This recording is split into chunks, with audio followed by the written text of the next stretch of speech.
Hello, everybody. The bad news is that I'm sick. The good news is that Hoover is here. Okay, I'm gonna turn off this now.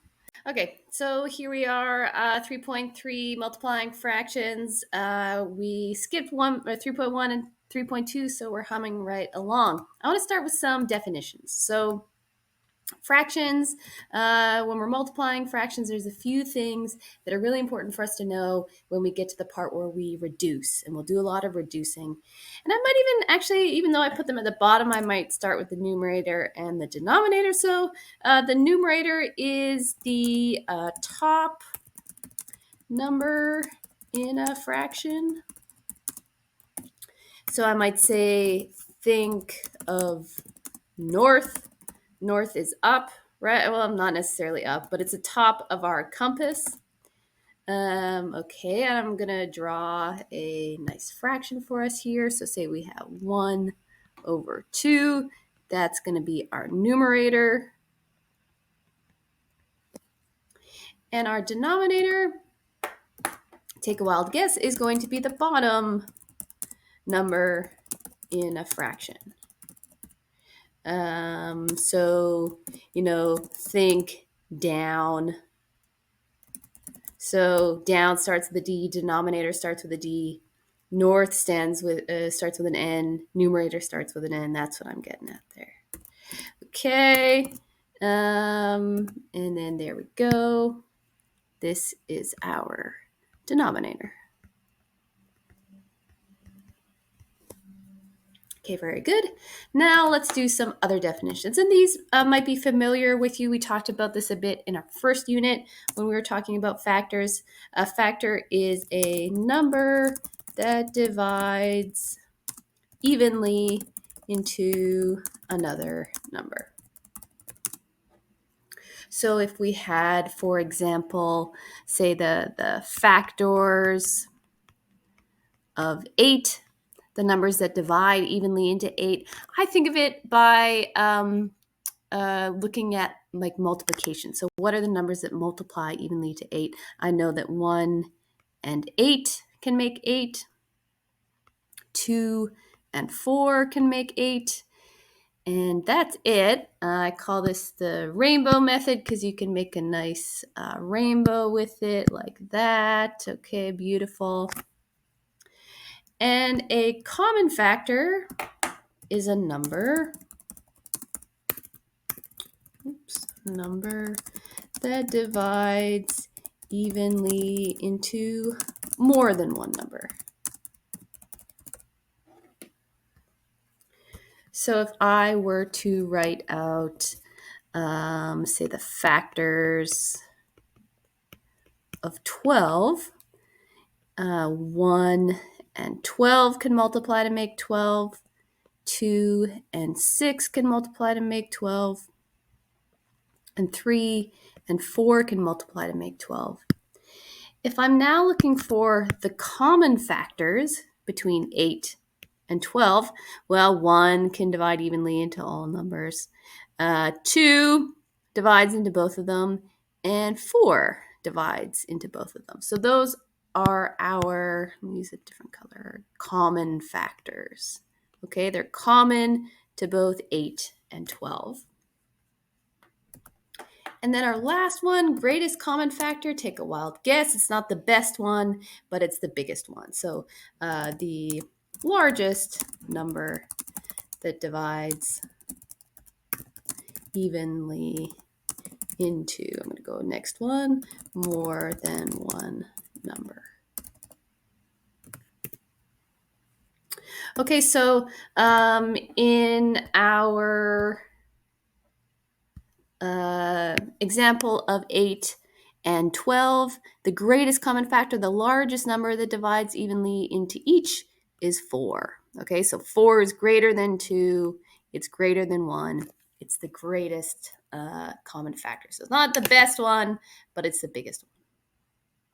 So this is really important when we get to reducing our fractions. This is something we're going to have to do quite a bit in doing operations with fractions. If we have, for example, 4 over 12, actually I'm going to do 8 over 12. you want to know what's the biggest number that can go into each of these. So when I reduce it, I'm going to divide the top, or the numerator, and the denominator by the greatest common factor to reduce this fraction to its lowest form. So 8 divided by 4 is 2, and 12 divided by 4 is 3. So this would be the kind of reduced version of the fraction 8 over 12. So these are equivalent fractions. It's just in a form that is more efficient to look at, and just easier for us to see if they're equivalent. That's why we like to reduce things. So now we're kind of moving into the lesson, the meat and potatoes of this lesson, understanding how to multiply fractions. So it's not too bad. We got 3 steps. We need to multiply the numerators, so multiply the tops. Then we need to multiply the denominators, multiply the bottoms. Then we need to reduce. That can be, I think, the tough part, but let's give it a go. Here we have 5 over 2 times 1 over 4. So this is, we're looking for, a quarter of 5 over 2. So I'm going to draw it out. I'm going to show that we're going 5 times 1, that's our numerators multiplied by each other, over 2 times 4. And now we need to multiply the tops. 5 times 1 is 5, over 2 times 4 is 8. And now we need to ask, are there any numbers that divide evenly into 5 that also divide evenly into 8? Well, the only numbers that divide evenly into 5 are 1 and 5. And an 8, remember, is 1, 2, 4, and 8. So no, this is as low as this fraction can get. It's already in its reduced form, so that's our final answer there. Let's do the next one. We need to multiply the tops and multiply the bottoms. So we're doing 2 times 3, that's our numerators, over 4 times 5. Let's go. Let's multiply the tops. 2 times 3 is 6, over 4 times 5 is 20. And now a quick way to see if you can reduce a fraction or not. Sometimes you might not remember all of the multiples of something or the factors of something, but if they're both even, you get a little bit of a hint that it can at least be divided by 2, reduced by a half. So we're going to divide the top by 2. 6 divided by 2 is 3. And we're going to divide the bottom by 2. 20 divided by 2 is 10. And these things, it's important to know, are, equivalent. If we had, for example, 2 out of 4, so if I had 2 out of 4 of these shaded in, you can see it's the same as 1/2. So even though this is, 2 out of 4, it's the same as if we just, did from the beginning. Okay, you can see that is equals 1/2. So it's just an easier way of looking at it. Let's do the next one. Let's multiply the tops. I'm going to continue to show the steps. 7 times 5 over 3 times 3. 7 times 5, as you'll recall, is 35. And if you don't recall, you can use your calculator. You can use your number sheet or your multiplication sheet. And 3 times 3 is 9. Now we have a thing, I guess this is maybe a good vocabulary to write down. We have a thing called an improper fraction. Okay, no, it's not a rude fraction. Improper here means that the numerator is larger than the denominator. So numerator is larger than, or we could say greater than, the denominator. And typically when we have this, we want to change it into a mixed number. Okay, so we want to change to a mixed number. So how do we do that? We have to ask ourselves, how many times does 9 go into 35 without going over? So how many kind of 9 over 9s can we pull out of this before we go over? So I know that 9 times 4 is 36. So that means it can go one less than that. It's not quite 36, so I know it can go in 3 times. So if I took out, 3, 9 times 9, I would have 27. So you can go, think about it as 35 minus 27 is going to give us 8. So we are left with 3 and 8 over 9. Okay. I'll give us some more practice with this. I should give us some sheets that we practice going from improper to mixed and the other way around. So I'll give us some more practice with this, but I'll just show you now. But don't worry, we'll get more practice. Let's do the next one. We have 2 times 6 over 3 times 9. Let's multiply the top. 2 times 6 is 12 over 3 times 9 is 27. Are there any numbers that go evenly into each of these? Yeah, 3 goes into each of these. Okay, so I know that 3 times 9 is 27 and 3 times 4 is 12. So I'm going to divide each by 3. And we're going to get 12 divided by 3 is 4, and 27 divided by 3 is 9. Let me circle some of these final answers for you. Here we go. Okay, here we have ones, just a 4 times 4 over 3. And this is kind of tough because you look at it and think, okay, well, we have a whole number multiplied by a fraction. What do we do here? Because so far we've been multiplying fractions by fractions. The thing is, and I have posters up on my board that show that there's some invisible invisible ones in math. And 4, you can't really see it, or it's not there all the time, but there's an invisible one. If you want to show it as a fraction, you can just make 4 our numerator and 1 would be our denominator. So 4 is equal to 4 over 1. So we can make it into a fraction by just putting it over 1.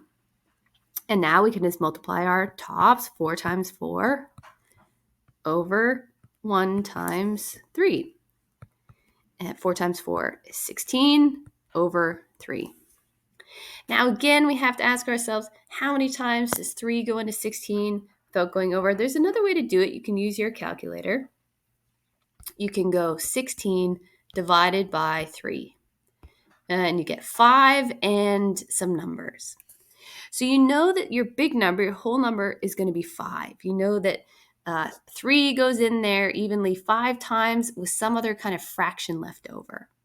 So what you can do then is go 3 times 5, that big number. You get 15, okay. And you can go 16, that's our numerator in the moment, subtract 15, and that's what we get left over to put on the top of our fraction. So that's a way you can do it with your calculator. Again, I'll give you folks some practice and some more instruction on going from improper to mixed and the other way around. But let's see the next one. Okay, so we have another whole number. We're going to make it into a fraction by putting it over 1. And now we just multiply the tops and multiply the bottoms. You'll notice that the second one here, 1/2, is just 2 over 1 flipped. We call that the reciprocal. And when we multiply reciprocals, we get 1. So we're going to 2 times 1 over 1 times 2. That equals 2 over 2, which equals 1. So there you go. Next I have, okay, a word problem and then a kind of new concept. We'll give it a go, but let's try the word problems first. And also look at the numbers. I had 1, 2, and then 5. I don't know what happened to 3 or 4. If you saw the mystery, let me know. So Daphne replaced light bulbs in her mother's store. She had 3/4 or 3/4 of a box of light bulbs. She used 1/3 of the bulbs. What fraction of the light bulbs? Okay, everybody, here we are. I got cut off, but I'm coming back to it hours later, actually. So we've got Daphne in her mother's store. She has 3/4 of a box of light bulbs. She used 1/3 of the bulbs.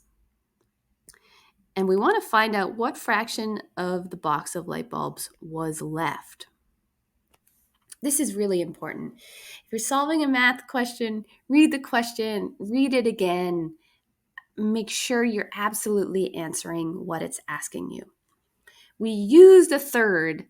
How many are left over? If I got a chocolate bar, I got a beautiful chocolate bar, and I ate 1/3 of it, how much do I have left? I've got 2/3 of my chocolate bar left. So we're looking for what's left. So we're actually looking for what is 2/3 of 3/4. Okay? So we're not looking for 1/3. We're looking for what's left. If we used 1/3, what's left over is 2/3. And I'm going to draw for you a way to visualize what this question is asking as well. So I'm going to, have a box. I'm going to split it into quarters, okay, because we got 3/4 of a box. This would be 1/4. This would be 2/4, 3/4, 4/4. So I'm going to shade in 3/4 of this box. And then we're looking for not 1/3, but we're looking for 2/3 of that fraction. So I'm also going to split our box into thirds. I'm going to split it this way. This would be 1/3, 2/3, 3/3. So let me shade in the 2/3 bit. And then, not to spoil it too much, but our answer to this question is going to be where those two shaded parts overlap, okay? So there you go. And how you'd represent our answer is by we count these boxes. There's 1, 2, the double shaded boxes, 1, 2, 3, 4, 5, 6, over the total number, 1, 2, 3, 4, 5, 6, 7, 8, 9, 10, 11, 12, over 12. And we can reduce that to 1/2. So that would be one way to solve it visually if you're a visual person. And one way you can conceive of that visually is like that. And I'll show you with the numbers, with the way we've been practicing as well. So we're trying to find what is 2/3 of in a word question. Often the word of means multiplication. Okay, so that's of often. So now we multiply the tops like we've been doing, 2 times 3 over 3 times 4. And that gives us 6/12. Look familiar right over here. And then we can reduce it. I know that 6 goes into each of these numbers, so I'm going to divide the numerator and the denominator by 6, and I would get 1/2. So she had 3/4 of a box of light bulbs. She used 1/3 of it, so she had, therefore, 2/3 left. What fraction of the light bulbs is left? But 1/2 of them. So how many light bulbs might be in a full box? Explain. Okay, this says might be because we don't know. All we know is that 1/2 of the light bulbs is left. We didn't know, did we start with 24 light bulbs? Did we start with 12? Did we start with 4? It could have been that we had, 1, 2, 3, 4 light bulbs. So this one, and this one, we used 1/3 of it. So we used this one right here. And what we are left with are these 2 out of 4 light bulbs. 2/4 equals 1/2. Could have been a box that looks like this one, where we used 6 of them, and we used 6 out of 12 of them, so 1/2. Could be that, we had a much bigger box, 24 of them, we used half of it. So it could be any number of things. There you go. So choose your own adventure there. I think drawing it does kind of like help you understand that. But I would, you do kind of have to, I think, limit your answers, because she did say that she had 3/4 of a box of light bulbs. So it wouldn't really make sense if we say start with 3, because you can't have, 3/4 of a box. You couldn't have like a fraction of a light bulb. So I would say that it needs to be increments of 4, that it could be 4, it could be 8, it could be 12, it could be 16, it could be 20, it could be 24. Because we can't, have half of a light bulb or 1/4 of a light bulb, I would say it has to be in increments of 4. So there you go. I think I'll stop it there, because you've probably already been watching this long enough. I'm going to do this part now just so that it's in the video, but maybe I'll do this part in person with you. I am going to record it now, but we can stop the video. But this is kind of I would say, an advanced skill. This is really handy, though, if you can wrap your head around it. Another teacher used to work here called it the grade 9 method. So if you feel like you want to know the grade 9 method, you can keep watching this. But there's a way to kind of make simplifying more simple, and it's called cross-reducing. So a cool thing is that if you're reducing a fraction or multiplying fractions, you can first look diagonally and see if you can reduce diagonally before you get to the kind of final product and have to reduce. So it can just like make the numbers way easier to deal with. So is there any number that goes into 7 that also goes into 21? Yes, 7 goes into 7 once, and 7 goes into 21 3 times. Okay, cool. Now let's look diagonally this way. Is there any number that goes into 9 that also goes into 18? Yes, 9 goes into 9 once, and 9 goes into 18 twice. Now we multiply our tops, so now we have 1 times 2 over, multiply the bottoms, 1 times 3, and we get 2 over 3. So it's much simpler than going, 7 times 18, 126 over 9 times 21. Oops, that was wrong. 9 times 21, 189.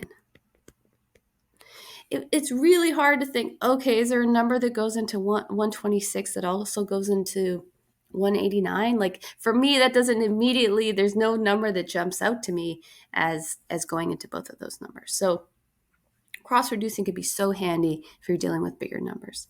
Let's do this one. Is there any number that goes into 9 that also goes into 18? Yes, 9 goes into each of them. 9 goes into 9 once, and 9 goes into 18 twice. What about 5 and 10? Any number that goes in 5 that also goes into 10? Yes, 5 can go into 5 once, and 5 can go into 10 twice. Now we can multiply the tops. 1 times 1 over 2 times 2, and that equals 1 over 4. Let's do the next one. Let's look diagonal. Is there any number that goes into 4 that also goes into 28? Yeah, 4 goes into each of those. 4 goes into 4 once. 4 goes into 28 7 times. And let's look diagonal. Any number that goes into 5 that also goes into 20. Yeah, 5 goes into each of them. 5 goes into 15 3 times, and 5 goes into 20 4 times. Now we just multiply across. 1 times 4 is 4, and 3 times 7 is 21. Finally, let's look. 7, anything goes into 7 that goes into 21. Yes, 7 goes into 7 once and goes into 21 3 times. 10 goes into 10 once, and 10 goes into 20 2 times. Multiply the tops, multiply the bottoms. 3 times 2 equals 6. So there you go. Really handy, but can be tough to wrap your head around if you're not super comfortable with reducing and, factors and things like that. But really helpful. I recommend practicing it. And that's it for today. Thank you very much.